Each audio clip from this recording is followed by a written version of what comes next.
Welcome back to BNC. The trial happening in Brunswick, Georgia, has the nation's attention in the murder of a 25-year-old black man who was out for a jog.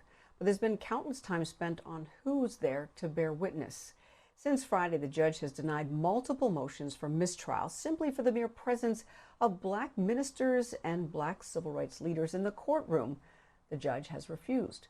Now, hundreds of black pastors are arriving in Brunswick, Georgia for Thursday's planned vigil in the face of the defense and in the name of Ahmaud Arbery. One of those missionaries planning to attend is Reverend Jarvis, adside of St. Luke Missionary Baptist Church in Macon, Georgia.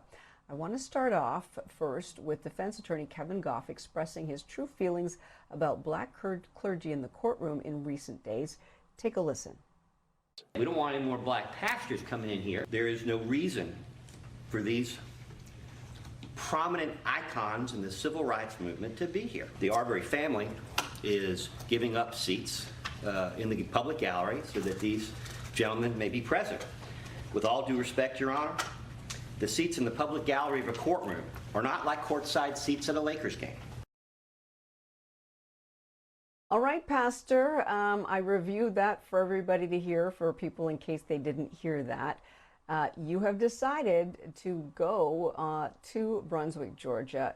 Tell us about your decision and what you feel about what you just heard.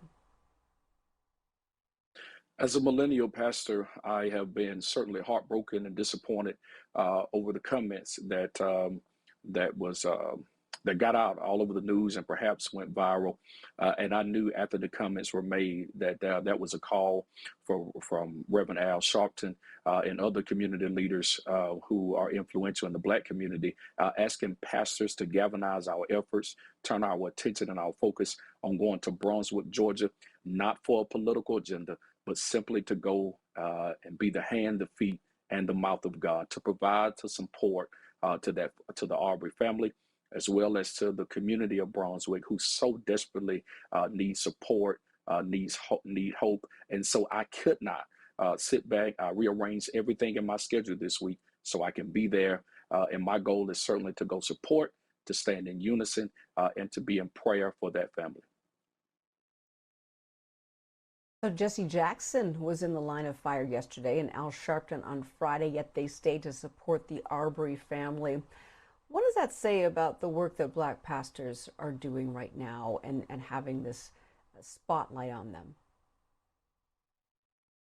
You know, from a historical perspective, that black pastors have been the black gatekeepers in the black community. We have always been on the front line. When you think about the late Reverend Dr. Martin Luther King, the Reverend Ralph Abernathy, the John Lewises of the world, who was pushing the civil rights movement in the 50s and in the 60s, they have always been on the front line of civic and community matters when it came to racial injustice. And so to see Reverend Al Sharpton, the Jesse Jacksons of the world. I can remember being a little kid and always being inspired by that work, and to see their courage and their bravery yet still going on. And even in Reverend Jackson, of course, who I understand is a little frail and feeble, but yet to see that they are still prioritizing the needs of our community, the black community, it is so inspiring. And so I would actually absolutely expect nothing less from them. But what it says in the black community, that we still have pastors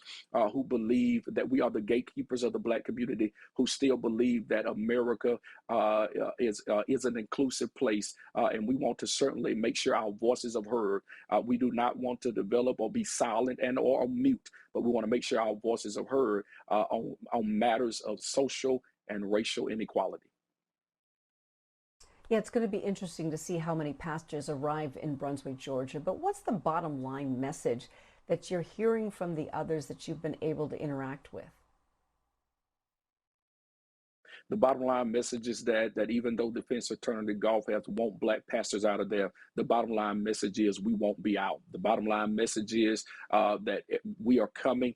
Number one, we're coming. It's a threefold purpose, but number one, we're coming to simply support the Arbery family. It is so important that we support them. Secondly, we want to support that community to let them know that they are not in the fight by themselves. Obviously, there are actually many activists and community leaders and pastors who have been doing a wonderful job trying to stabilize and trying to make sure that peace is the agenda, but we're joining them. And I think lastly, but not leastly, as priests, as men and women of God that would gather, we understand the power of prayer. We understand the power of prayer, and so we are going to inundate that campus around the courthouse with prayer, and we are believing God that as a result of our prayers, that justice will be served.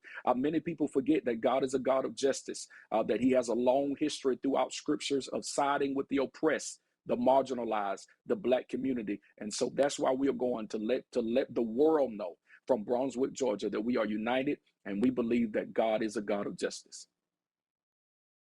Reverend Jarvis, I hope you have a safe trip. I hope that all goes well for you there. Please allow me to interview you again, or somebody here from BNC, when you're there, so we can hear exactly what's going on, and we will stay in touch with you, okay? Be safe. And there's so much more coming up on BNC Live. Stay with us. We'll be back after this quick break.